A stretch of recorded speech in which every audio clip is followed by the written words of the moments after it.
Hey guys, tonight we slip back into the gaslit haze of 1870s London, where the fog rolls thicker than soup, the corsets tighter than logic, and the line between the living and the dead gets just blurry enough to justify asking your great-aunt's ghost where she left her favorite parasol.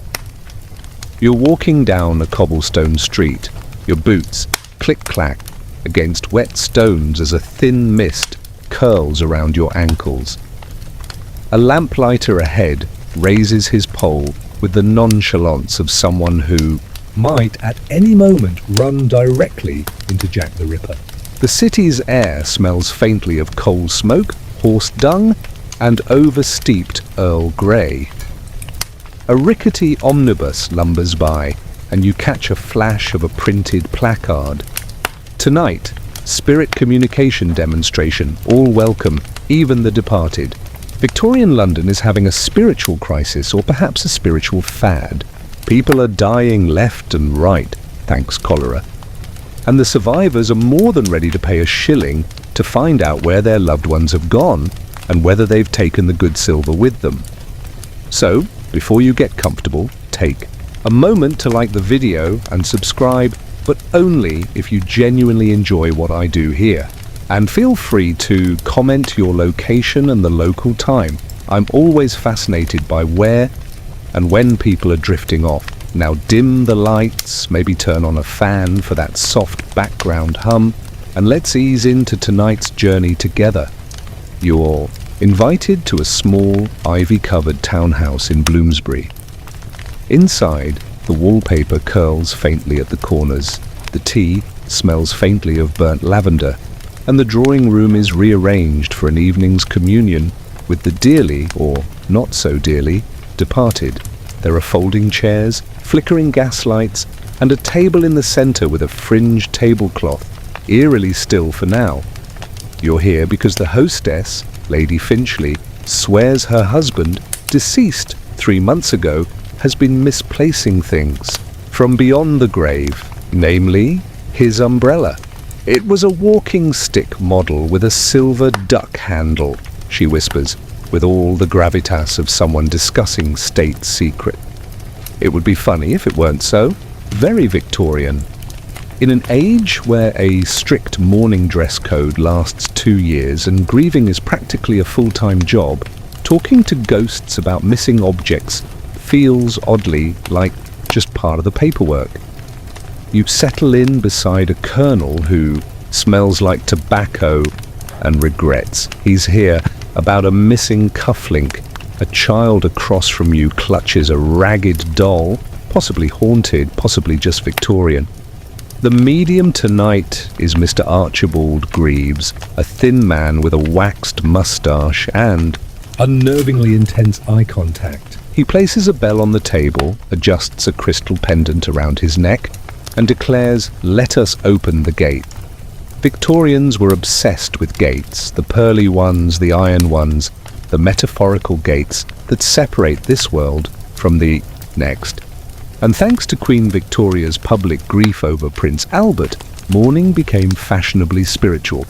Combine that with rapid industrial change and the rise of photography and, well, talking to ghosts at dinner suddenly became no more eccentric than learning the waltz.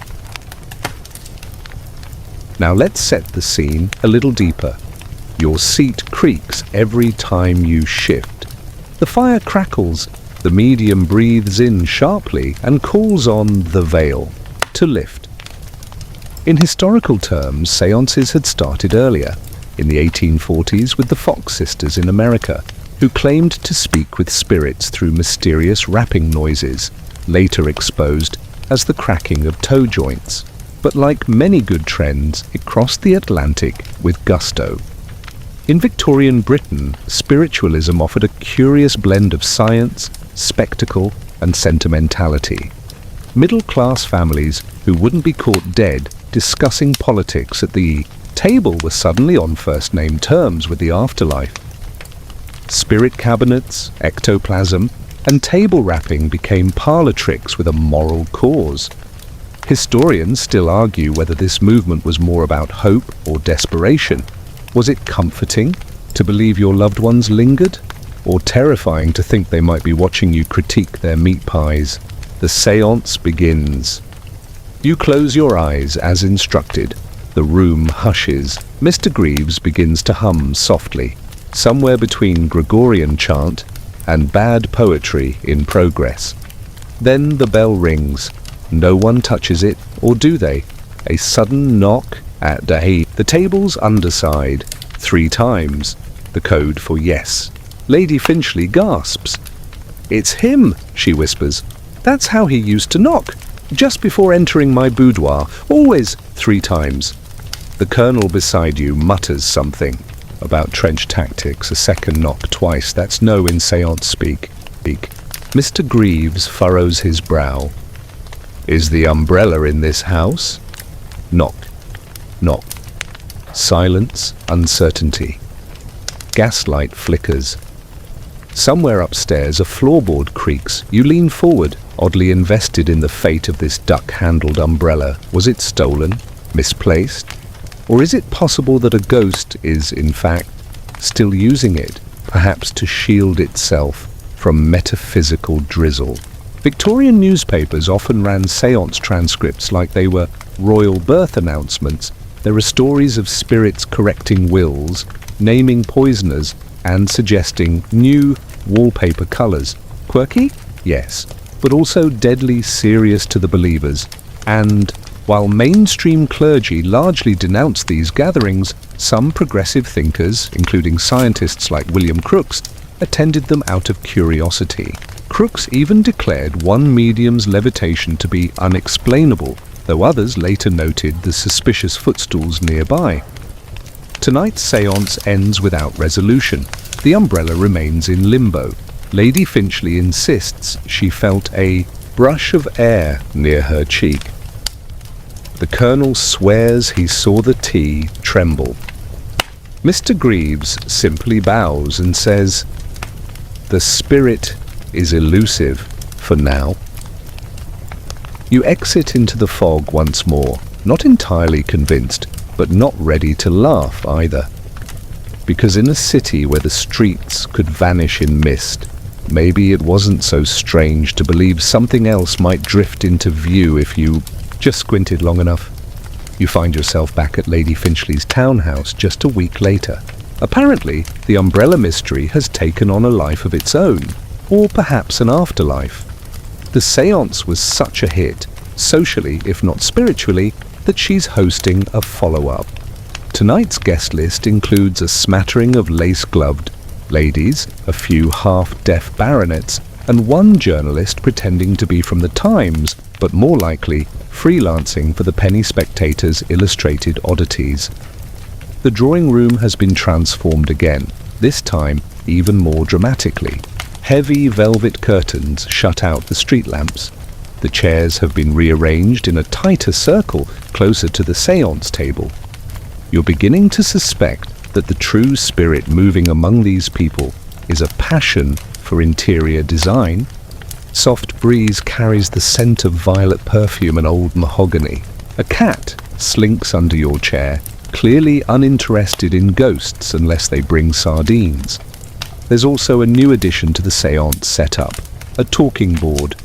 Not quite a Ouija, those won't become popular for a few more decades, but a homegrown alphabet board with a sliding pointer, lovingly called the Spirit Spell. Tonight's medium is someone different. Madame Eloise de Tremble, a French-born woman whose accent seems to thicken whenever she channels a duke or duchess. She wears a turban, multiple rings, and a shawl that may or may not have once been part of a theatre costume. Her reputation precedes her. She once located a missing gold tooth for an earl's widow and allegedly identified a particularly judgmental house ghost haunting a haberdashery. You take your seat.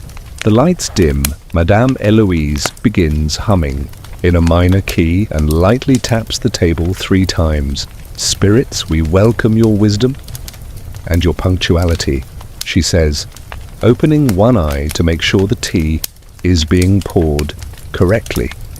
You stifle a laugh. Victorian séance culture was not only steeped in the earnest, but also in a surprising amount of etiquette. There were rules for everything: when to speak, how to summon, which fingers to use when touching the spirit board. Ghosts, apparently, were just as picky as dinner guests. Lady Finchley, dressed in her second-best morning gown, speaks first. "Is the umbrella still near?" Silence. Then the pointer begins to move. It drifts slowly, eerily, toward the Y. You lean forward. Then, yes. A collective gasp goes around the table like a particularly quiet round of applause. You feel a chill, or possibly the cat brushing your ankle again. The pointer continues, spelling something that looks like HYDE, but then it pauses. Madame Eloise's voice drops. "The spirit says it's near Hyde. Hyde Park, perhaps?" A murmur of interest. Hyde Park, a public space, somewhere anyone could have taken it, or somewhere someone might return it. Victorians loved a good symbolic location. Parks, parlours, and asylums were all rife with hidden meanings and umbrellas. Oh, they were more than just weather protection. They were status, accessories, identity. Losing one wasn't just misplacing property. It was like losing a piece of yourself. Historians still argue whether Victorian séances were more about personal grief or social drama. There's a theory that many middle-class women used séances to claim authority in a patriarchal society, to speak boldly through the spirits. After all, who could interrupt a ghost? Back at the table, Madame Eloise has entered a semi-trance. Her hand trembles above the spirit board, and the pointer starts moving again. This time, faster. Carriage, carriage, Lady Finchley. Repeats then, for good measure, Notyous. There's a sharp intake of breath. Someone across the table whispers, "The umbrella's in another carriage." Victorian ghost messages rarely made things easy. They were cryptic, dramatic, and often open to interpretation, kind of like poetry written by someone with too many candles and not enough sleep.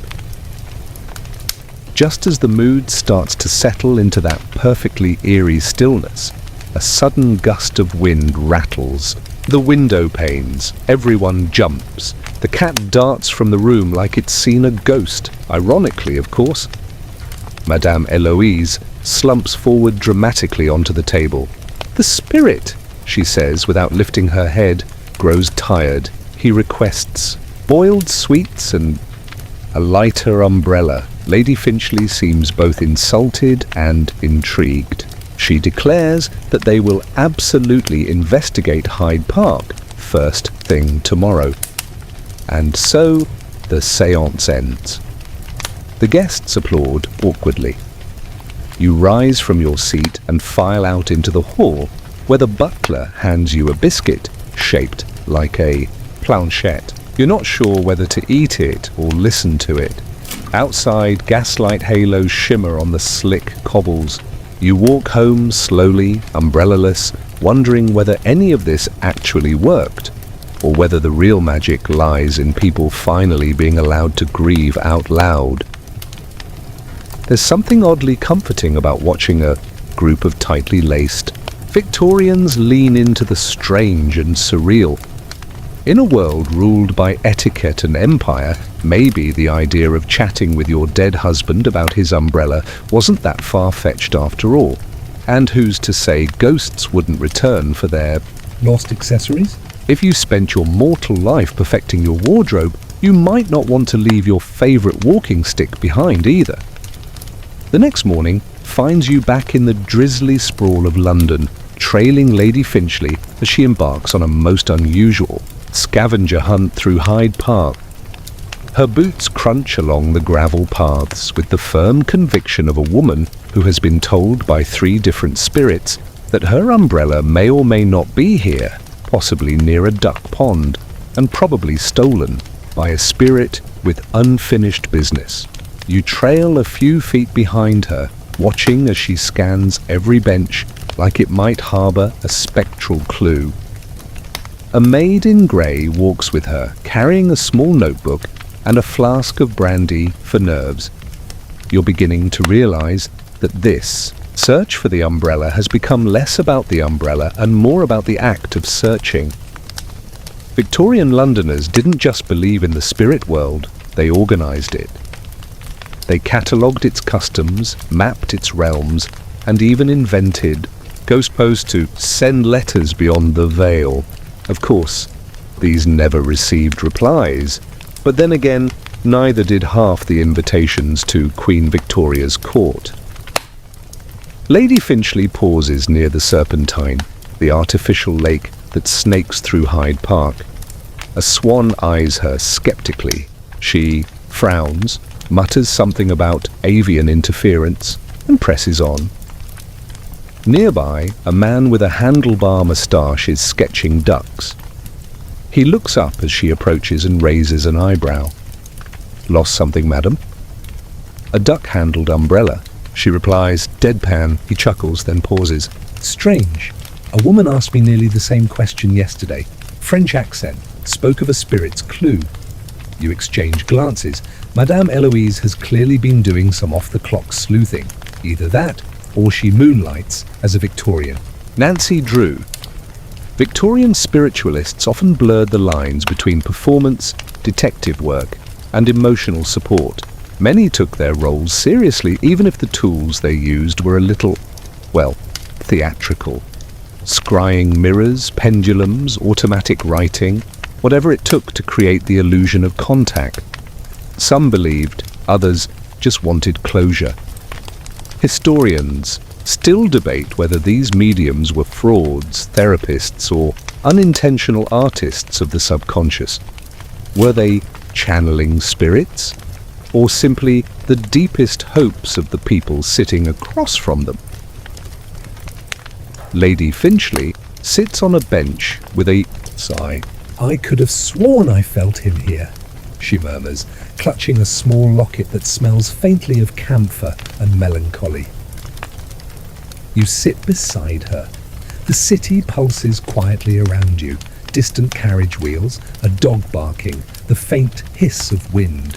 Over the lake, and then, absurdly, there it is. Just beyond a grove of willows, leaning against a statue of Achilles, rests an umbrella. You both rise in eerie synchrony, crossing the lawn with almost comical urgency. It's old, yes.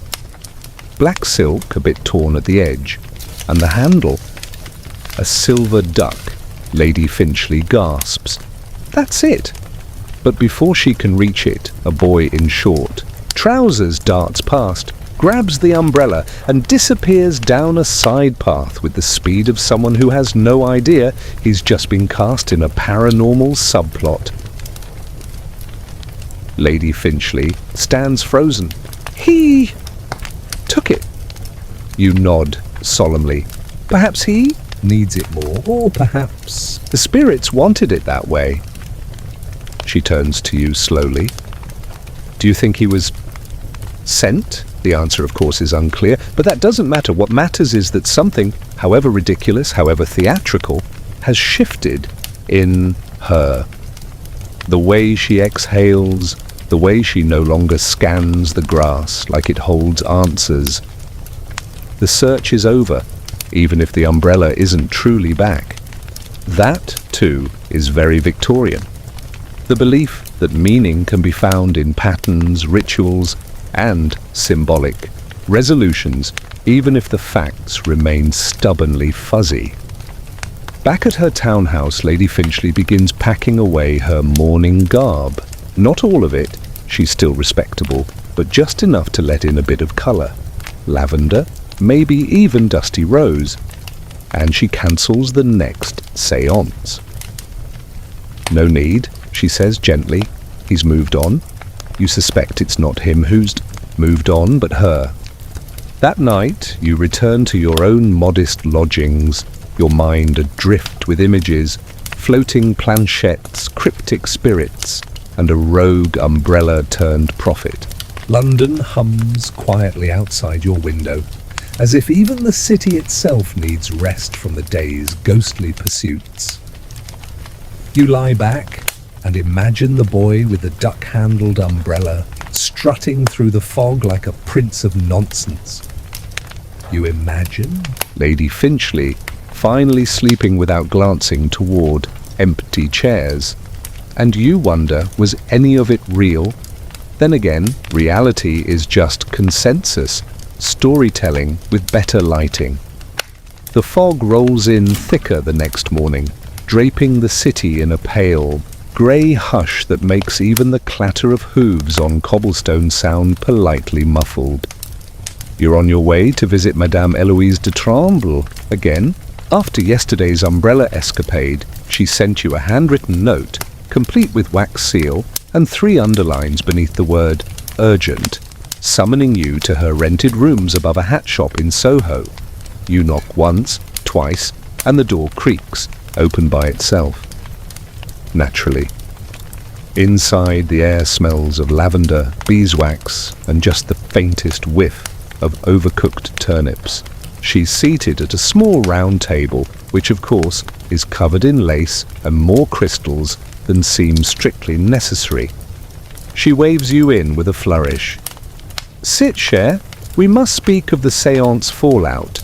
You oblige, brushing aside a tasselled shawl from the chair before sinking into it. Victorians were not ones to let a good séance end simply because the candles had melted. There were post-spiritual protocols interpreting messages, identifying lingering energies, and, if needed, organizing follow-up rituals to clear the air. Madame Eloise is already midway through such a process. I believe, she begins dramatically, that the spirit is not quite done. You arch an eyebrow. The umbrella spirit? No, a different presence entirely. A lost postman. Or possibly a disgruntled butler. The signals are tangled. She begins sliding cards across the table. Not tarot per se, she calls them spirit snapshots. And they appear to be hand-drawn, possibly by her niece. One card features a stick figure holding a teacup and frowning. Another depicts a goose and what might be a phonograph.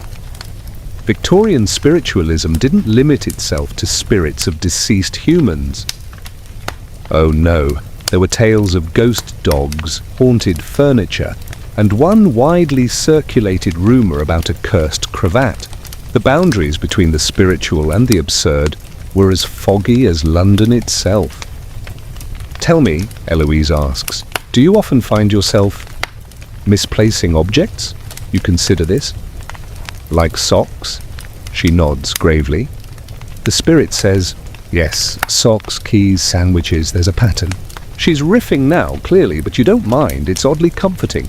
This mix of the mystical and the mundane. It reflects something deeply Victorian, a desire to make chaos legible. Even lost umbrellas had to mean something, historian. Still argue whether séances were proto-therapy sessions, complete with symbolic interpretation and gentle guidance.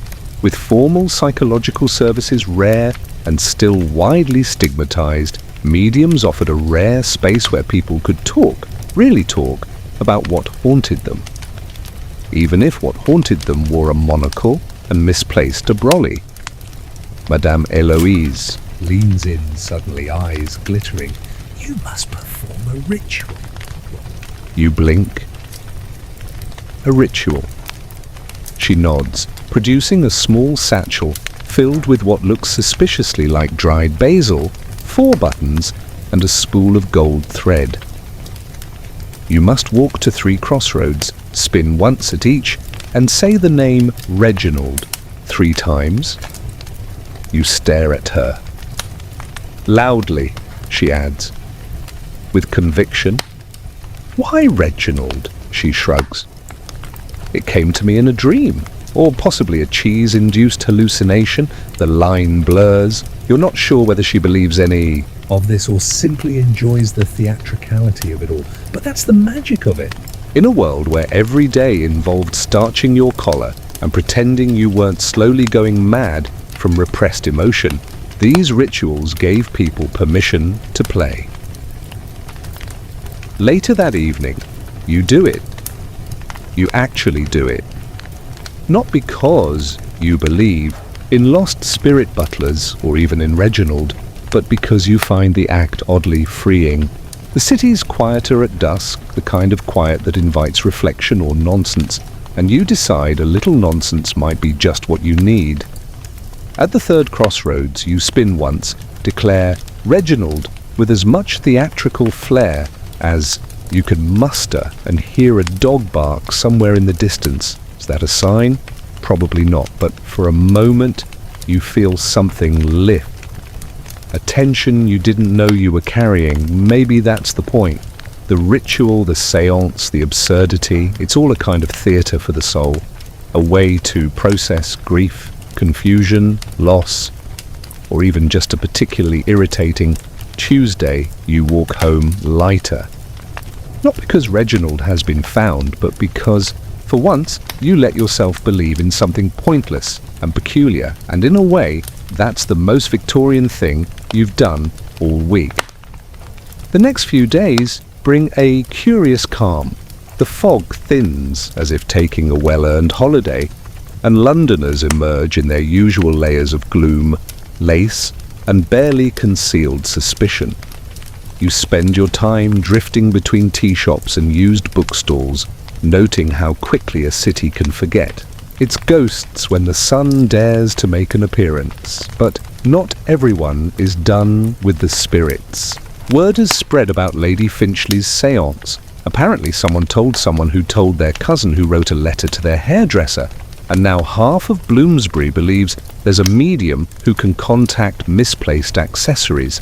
It's not long before Madame Eloise receives a formal invitation to an evening event hosted by the Society of Metaphysical Enthusiasts. You accompany her, of course, if only to keep her from declaring the soup haunted again, like she did last time. The gathering is held at a respectable townhouse, all polished wood and embroidered curtains, with furniture that looks like it could file a lawsuit if disrespected. Inside, a dozen or so attendees mill about, sipping weak sherry and discussing the spiritual properties of asparagus. You're introduced to an elderly gentleman with a monocle and a cough that sounds legally Victorian. Lord Blennerhassett, he wheezes, chairman of the Featherweight Seers Circle. You nod politely. Featherweight, as in? As in emotional subtlety, he replies. We believe spirits speak in murmurs, not melodrama. He gestures toward a glass dome, under which rests a handbell. That rang itself last Thursday, twice. You resist the urge to ask if it was near a drafty window. Victorians loved societies, scientific societies, literary circles, even societies for the ethical treatment of chimneys, so it's no surprise they'd form committees dedicated to sorting polite ghosts from noisy ones. Some societies issued newsletters, others held séances with scorecards. A few even had rivalries. Nothing says haunted academia like a good old-fashioned spiritual turf war.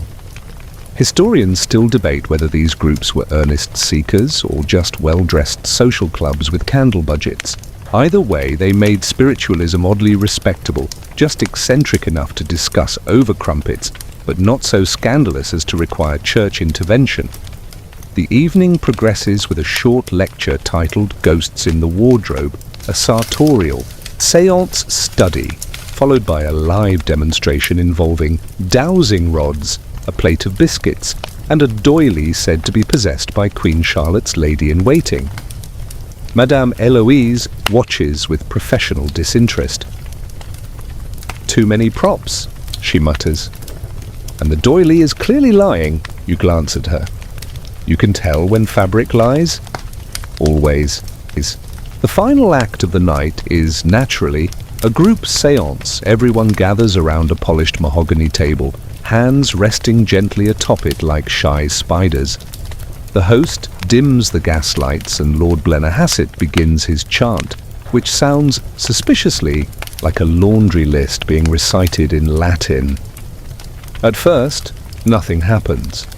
Then a faint creak, a flicker of flame. And finally, the handbell. It rings. Once, loudly. Gasps echo around the room. Someone drops a biscuit.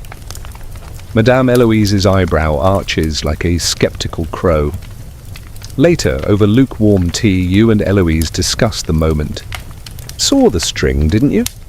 She says, quietly. You nod. Barely. Hidden under the tablecloth. She smiles. Still, it was well timed. Good theatre. And that's the thing. Even the skeptics, especially the skeptics, appreciate a well-executed illusion.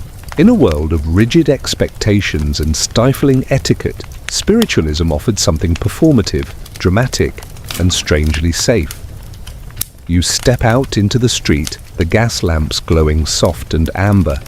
The night feels unusually crisp, as though the city is holding its breath. A figure passes you, young, wearing a newsboy cap, carrying an umbrella with a duck handle. You both stop.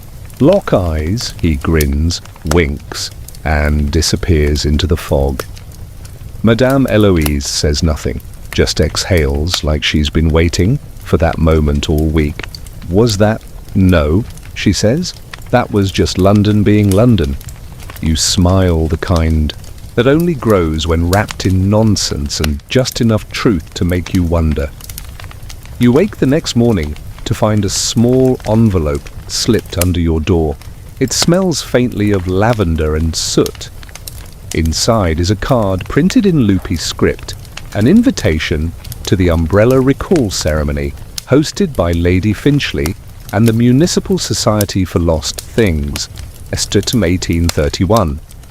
Well then, Victorians never let a good séance remain isolated. No, they liked to escalate. If a spirit hinted it had unfinished business, one must, of course, stage a public reconciliation. The Municipal Society for Lost Things, yes, that was real, had been formed in the early 1800s as part tongue-in-cheek social club, part actual cataloguing committee for items gone mysteriously missing in public spaces. You arrive at Lady Finchley's townhouse just before dusk. The windows flicker with candlelight. A man in a tall hat and very small spectacles greets you at the door and whispers, "Umbrellas to the left, misplaced sentiments to the right." You blink at him. He does not blink back. Inside, the air is perfumed with lilac and lemon polish. Guests mingle in somber attire, some carrying empty umbrella, sleeves in silent tribute. A chalkboard near the drawing room lists objects being remembered tonight. A raccoon fur muff, a compass, 6 gloves, none of them matching, and, yes, Reginald's umbrella, red silk, crooked handle, believed to be somewhat resentful. You find Madame Eloise seated near the piano, sipping something floral that's possibly tea, or possibly liquid disappointment. She raises her teacup. They're really doing it. A full retrieval ritual. I see that, you murmur. The ceremony begins with Lady Finchley clearing her throat dramatically. "We are gathered here not just for one umbrella," she begins, "but for all that has slipped away from us in this life. Socks, earrings, small dreams." There's light applause. A violinist plays something vaguely mournful. A man in tweed recites a poem called Ode to My Left Glove. And then comes the invocation. 3 mediums, including Eloise, form a triangle around the umbrella stand, where a single hook remains empty. The air tightens. "We call upon Reginald," Lady Finchley intones. "Return to us thy weather-shielding apparatus, so cruelly separated by fate and puddle." Now you might assume this is a parody. You might think the participants are winking beneath their lace veils, but the thing is, most of them are dead serious. This is their closure, their sacred moment. Even if the object is, well, an umbrella. Historians still argue whether such ceremonies were sincere spiritual practices or elaborate expressions of middle-class grief. One thing is certain: Victorians projected immense emotional value onto their possessions. Objects weren't just useful, they were extensions of memory, class, even morality. To lose something was to misplace a piece of identity. The candle flames quiver, the umbrella hook creaks. Then, as if responding to an invisible cue, the doorman steps forward holding, yes, a red silk umbrella. He presents it with solemn gravity and places it on the hook. The room exhales. A woman near the window dabs her eyes. Someone sighs audibly. Madame Eloise nods approvingly. "That's good stagecraft," she whispers. "Nice timing, emotional arc. A bit heavy on the lemon polish, but otherwise, strong finish." Afterward, everyone moves to the dining room, where cucumber sandwiches and cloudy punch await. The mood is lifted. People laugh gently about gloves that never returned and teaspoons lost to the laundry. The ceremony may have been absurd, but the catharsis? Quite real. You nibble on a tea biscuit shaped like a raindrop and overhear someone say, "I feel lighter somehow. Like maybe we can move on, even without the umbrella." And you think, that's the secret, that's the spell, not the seance or the silk or even the candlelight, but the shared illusion, the collective choice to believe that something lost might, even if only briefly, be found again. Eloise appears beside you with 2 glasses of elderflower cordial. "To Reginald," she says, raising hers. You clink. To whatever he really lost. You walk home under a drizzle, feeling the kind of peace that only comes after indulging in something beautifully unnecessary. A gentle absurdity, a ceremony for the utterly trivial, and somehow that feels like the most important thing you've done in weeks. The next morning, you're woken not by the usual rattle of carts or the tea kettle's wheeze, but by a telegram. Not the crisp, businesslike kind, but one written on floral paper and delivered with a lavender sachet. It reads, "Do come by. The cat is floating again. Yours, Miss Merriweather." You blink once, then again, then check if you're still dreaming. You Are not. You head to Miss Merriweather's house, a compact 2-story with ivy curling up its bricks like green punctuation. She's waiting in the parlour, wearing a shawl made entirely of peacock feathers and a concerned expression. "Eloise said you were good with inexplicable behaviour," she says, motioning for you to sit. "I don't know how else to say this. Mr. Whiskers hasn't touched the floor in 3 days." You look to the windowsill, where a rather portly grey tabby is indeed hovering just slightly. About 6 inches above a velvet cushion, he purrs as if nothing's wrong. "Is this, usual?" you ask. Miss Merriweather sighs. "Only when I leave the pocket watch out." The watch, as it turns out, is a curious artifact. Gold-plated, humming softly, and allegedly inherited from a cousin who once tried to astrally project during a thunderstorm. You hold it carefully, watching its hands spin backwards every few seconds. "I took it to the Society for Chronological Irregularities," she explains. "They said it was probably haunted by punctual ghosts. Now, to the average person, this would be grounds for concern. But in Victorian London, the line between cursed, blessed, and whimsically malfunctioning was faint and frequently stepped over. You spend the afternoon investigating, not scientifically, no thermometers or ectoplasm tests, but through the trusted method of slightly sarcastic observation and gentle questioning. By tea time, you've learned 3 things. The cat only floats when someone mentions the word departure. The pocket watch ticks louder in moonlight. Miss Merriweather believes the ghost may be a former railway conductor. Historians still debate whether Victorian pets were ever actually believed to be spirit conduits, but they certainly showed up in séance records. One medium insisted her terrier channeled the ghost of a Saxon warrior. Another claimed a parrot recited messages from the dead in Sanskrit. And while modern scholars dismiss these stories as whimsical fictions, there's something undeniably human about wanting even your cat to have a mystical destiny. Later, Eloise drops by. She inspects the floating cat with mild disapproval. "He's leaning westward," she says. "That's either guilt or magnets." Miss Merriweather looks alarmed. "Should we be worried?" "Not unless he starts speaking Latin," Eloise replies. "Then you'll need a bishop." After some negotiation and a saucer of cream, Mr. Whiskers gently descends and curls up into a snoring loaf. The watch still ticks irregularly, but at least now it only hums when held near the cat. You sip lemon verbena tea as twilight settles. "This city," you say, shaking your head. "Oh, yes," Miss Merriweather replies, her eyes distant. "It never runs out of nonsense, or ghosts, or cats." You leave with a sense of quiet satisfaction, not because the mystery is solved, but because it never really needed solving.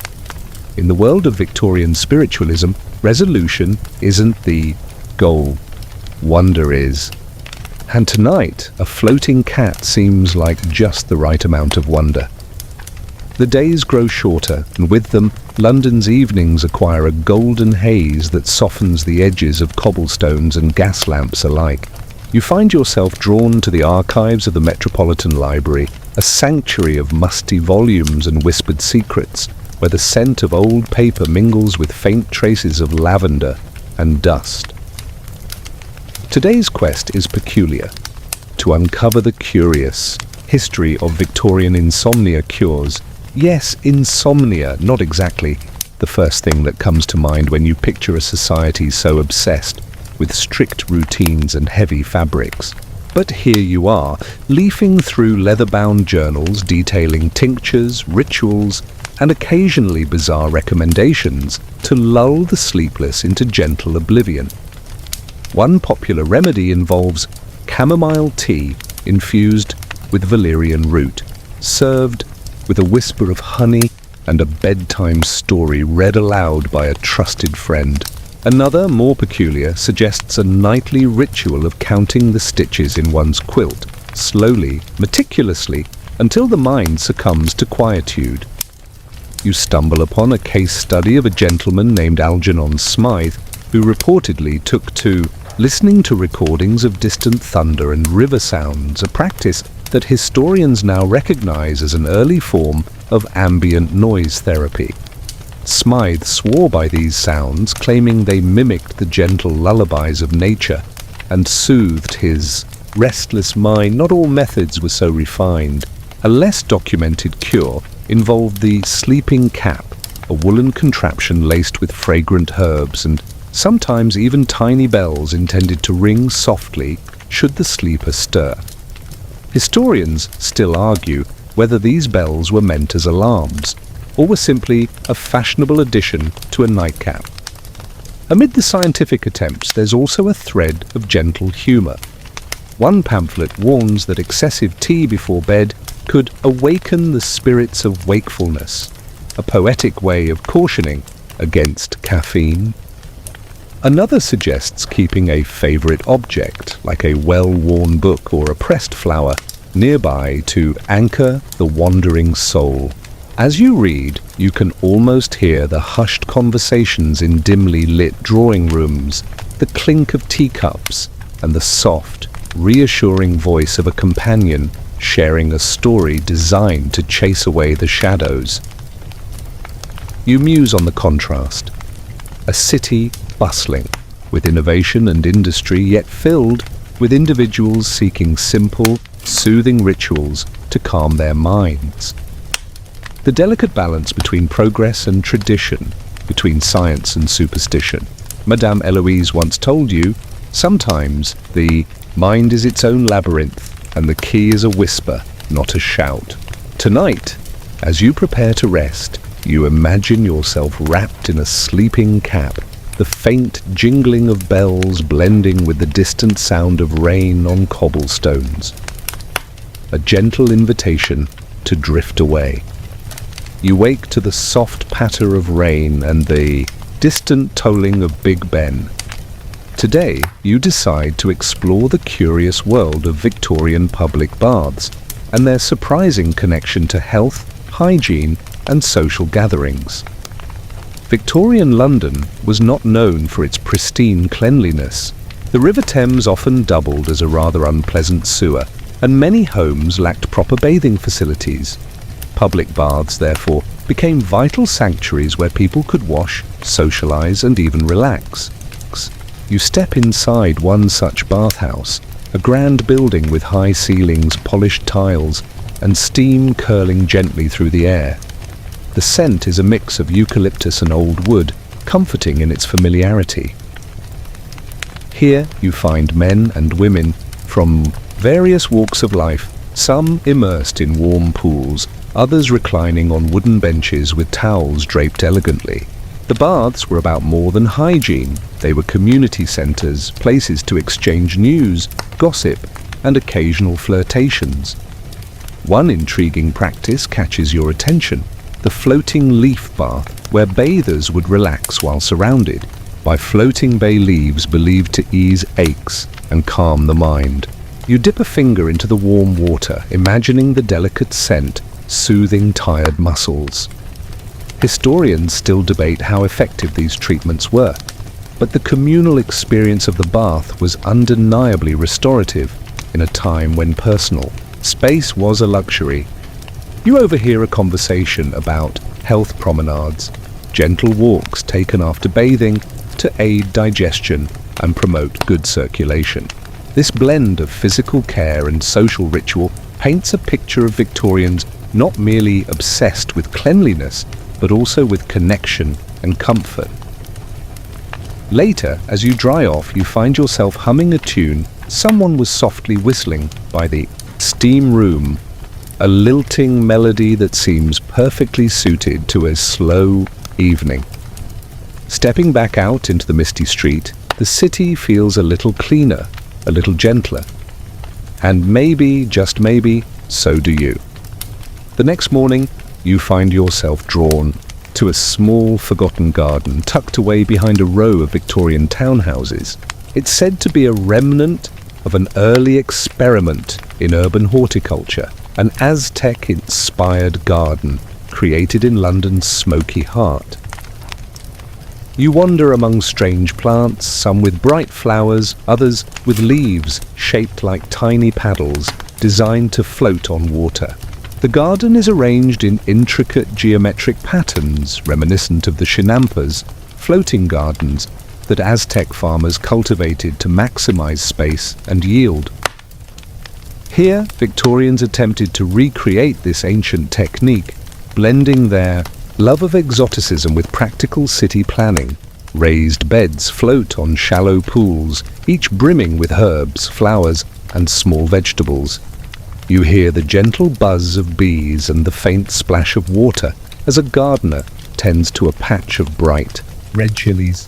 It's a quiet oasis amid the city's relentless pace. Historians still argue whether these gardens were successful agricultural experiments or mostly aesthetic gestures, but they certainly reflected a fascination with distant cultures and an early appreciation for sustainable practices.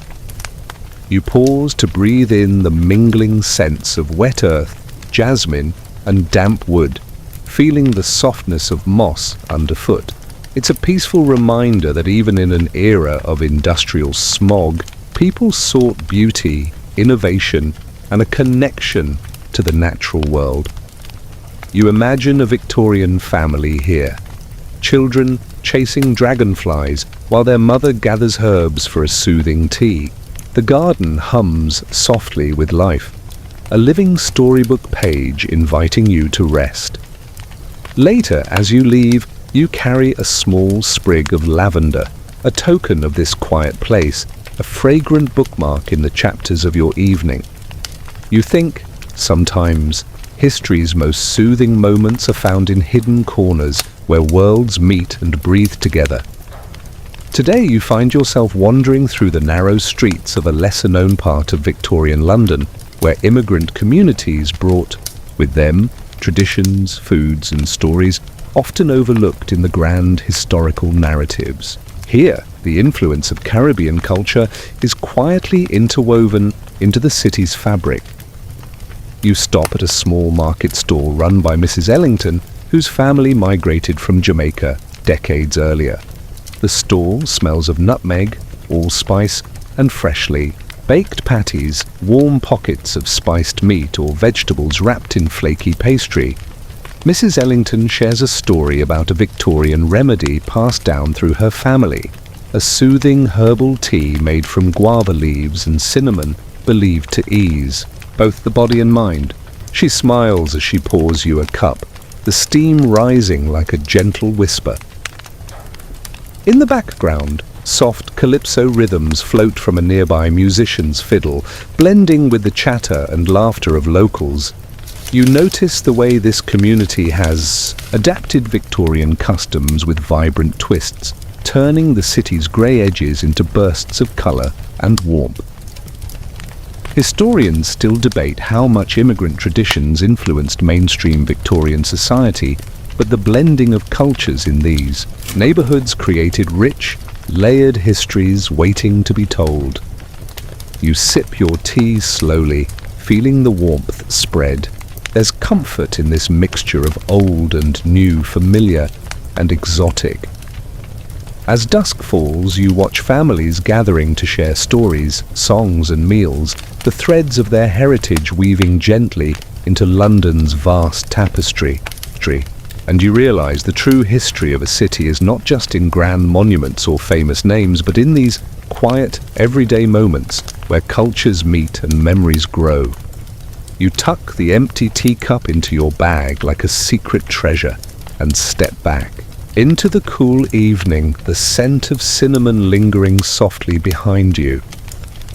Evening settles slowly, and your thoughts turn to the peculiar world of Victorian fashion and its odd marriage to practicality and display. Today, you wander into a softly lit tailor's workshop tucked away in a quiet side street where bolts of silk and velvet shimmer like treasures. You observe a seamstress fitting a client with a bustle, a structured frame that shapes the back of a dress into an exaggerated curve. While it seems cumbersome to modern eyes, these bustles were symbols of status and style, a way for Victorian women to express elegance in a city dominated by rigid social rules. But there's more beneath the surface. The bustle also created pockets of warmth in chilly rooms and could hide small personal items, a letter, a handkerchief, even a miniature book. You learn about a fascinating side note. Some women secretly used the bustle as a shield against unwanted attention. Its exaggerated shape created a physical barrier, a gentle but effective way to carve out personal space in crowded gatherings. Historians still argue whether fashion's constraints were purely aesthetic or subtle forms of social control, and some even suggest the bustle doubled as a practical seat cushion during long carriage rides. The seamstress shares a light-hearted tale of a Victorian lady who trained her pet parrot to mimic polite laughter during social calls, adding a whimsical soundtrack to her gatherings. You smile at the image, an odd, feathered guest joining the elegant dance of Victorian etiquette. You run your fingers over a silk gown, the fabric cool and smooth, and think of the countless stories woven into its threads of triumphs, secrets, and small rebellions hidden beneath layers of lace. As night deepens, the workshop's glow spills softly onto the street, a warm beacon amid the fog. You step outside, the gentle rustle of silk behind you like a whisper from the past, inviting you to keep wandering, keep wondering. The fog thickens as you make your way toward a quiet corner of the city where old pharmacies once lined the streets. Victorian apothecaries were more than places to pick up remedies. They were hubs of curiosity where exotic ingredients and peculiar concoctions promised relief from ailments and a dash of mystery. You step inside a dimly lit shop, walls lined with jars of dried herbs, powders, and strange roots. The scent is a heady mix of peppermint, clove, and something faintly metallic. The apothecary, a kindly man with spectacles perched on his nose, shares tales of common Victorian remedies: laudanum for pain, raspberry leaf tea for calming nerves, and a peculiar ointment made from crocodile dung, once believed to protect skin from sunburn. You raise an eyebrow but listen with amused fascination. Historians still debate the effectiveness of these treatments, but it's clear Victorians embraced both science and superstition in their quest for wellness. You learn about the sleeping draught, a blend of herbs designed to ease restless minds, sometimes accompanied by gentle music or whispered stories to encourage slumber. The apothecary insists the ritual of preparation was just as important as the ingredients, a soothing ceremony that soothed body and spirit alike. You imagine the gentle clink of glass bottles, the quiet rustle of parchment as prescriptions are written, and the soft glow of candlelight flickering against amber vials.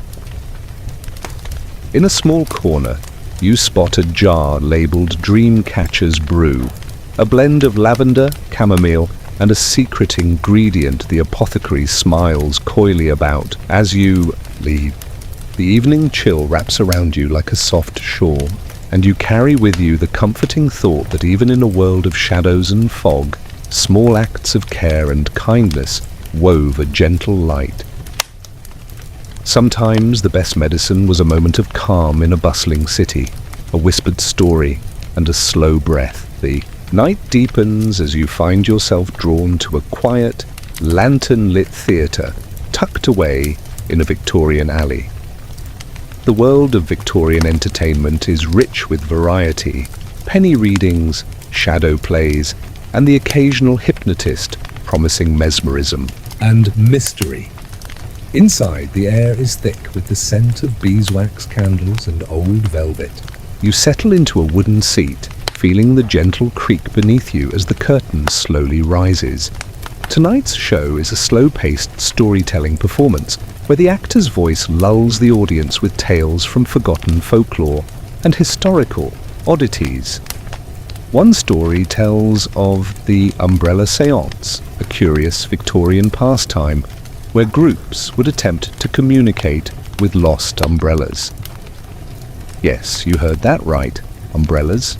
It was believed that these everyday objects could be summoned back from wherever they vanished. Coats and hats sometimes had similar séances.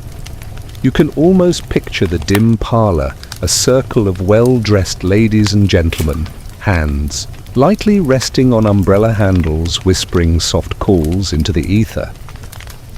Historians still argue whether these séances were sincere spiritual efforts or gentle social games designed to ease the discomfort of loss and the oddities of city living.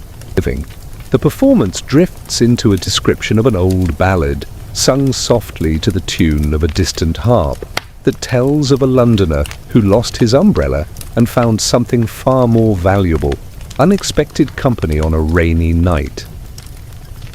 You close your eyes, for a moment, imagining the rhythmic tapping of raindrops on cobblestones, the low murmur of voices, and the warmth of candlelight flickering against glossy black umbrella handles. Here, in this intimate theatre, the line between history and story blurs, and you feel yourself drifting gently between the two. The night hums softly around you, inviting rest. The early morning mist curls around you as your journey through Victorian London's gentle oddities nears its end. You find yourself wandering beside the Thames, where the river's steady murmur blends with the soft clinking of boat rigging and distant church bells. Along the embankment, you encounter street vendors selling warm chestnuts and sweetened tea, their calls blending into the city's waking symphony. This stretch of riverfront was once a lively hub of trade and quiet reflection, a place where stories flowed as freely as the water. You ponder the countless lives that brushed these stones, the laughter and whispers carried away by the tide.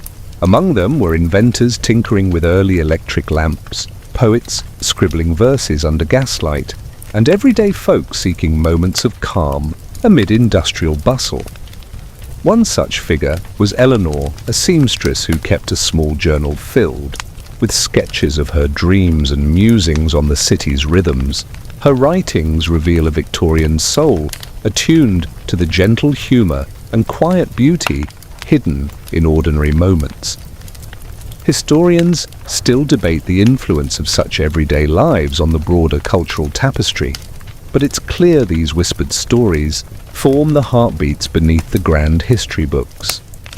You trace your fingers along the cool stone railing, breathing in the mingling scents of wet earth and smoke, feeling the soft pulse of a city, both ancient and ever-changing, as dawn breaks. Painting the sky with delicate hues of pink and gold, you let the calm wash over you.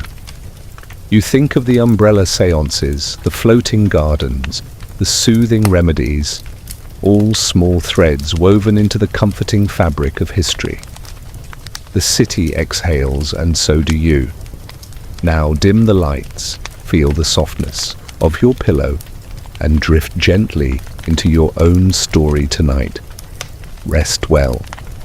As your mind quiets, imagine the gentle hum of a lullaby carried on a spring breeze, the slow unfolding of petals in a secret garden, and the peaceful rhythm of a river flowing softly to the sea.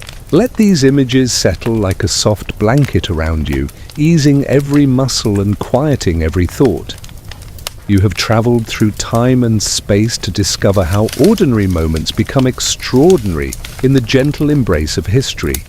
Remember, the past is not just dates and grand events, but the whispered stories and small comforts that soothe us even now. Thank you for sharing this evening's journey. Sweet dreams.